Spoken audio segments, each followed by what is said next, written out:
Men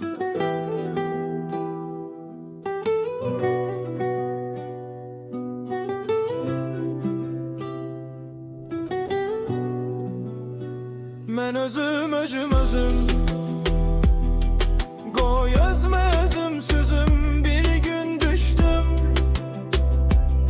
azara düştüm, derde kubara kanımda oldu.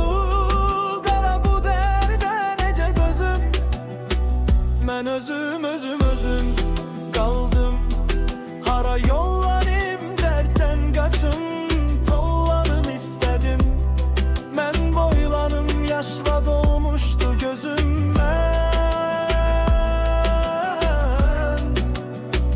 Özüm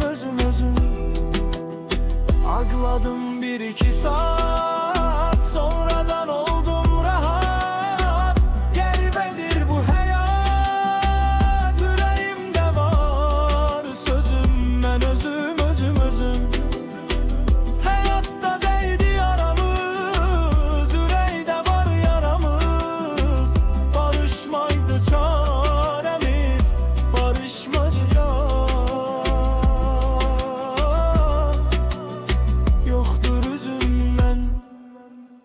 Ben özüm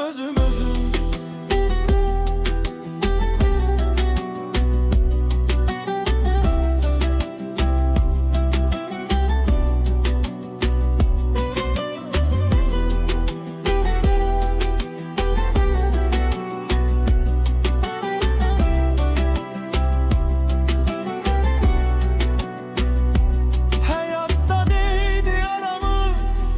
Yüreğde var yaramız. Barışmaktı çaremiz. Barışmakta yoktur üzüm. Ben özüm Semenden eşki kanını, mehabbete inanır. Sevgisi odda yanıp kalmıştı közüm. Hayatta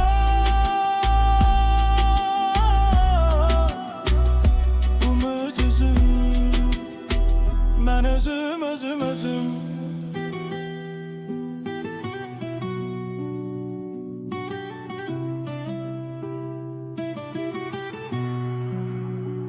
Ben özüm